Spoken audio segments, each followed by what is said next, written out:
तर नमस्कार मंडळी, मी आहे शरद पवार आणि आपल्याकडे आहेत किल्लार जोड.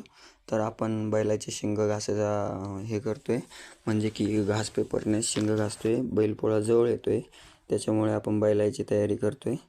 आणि गोपी आणि मी सर्जाला गोपीने पकडलेलं होतं. एक शिंग तर सर्जाचं घासून घेतलं होतं पहिलेच.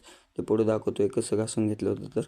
आणि आता सर्जा मोकळ्या मैदानात आणून थोडंसं तिकडं बेजार करत होतं, त्याच्यामुळे इकडं आणलं त्याला आणि शिंग घासायला सुरुवात केली. गोपी बोलतो एक पोज दे, एक फोटो घे. मग मी आणि गोपीने एक फोटो घेतला आणि आम्ही शिंग घासत होतो. गोपी साफ करत होता शिंगाला आणि मी घास पेपरनं शिंग घासत होतो. गोपी बोलतो डिशके आहो, म्हटलंच दावं दे जरासं. मग त्याला घेतलं साईडला डबल आणि इकडे शिंग घासायचं प्रोसेस तुम्हाला दाखवलं नव्हतं, आता बघून घ्या कसं घासतोय शिंग. तर असं शिंग घासावं लागतं बैलाचं, म्हणजे की ते चोपडं होऊन जातं आणि पोळ्याच्या दिवशी व्यवस्थित कलर लागतो बैलाला. मी 1 ते 1.5 तास नुसतं तर बैलाची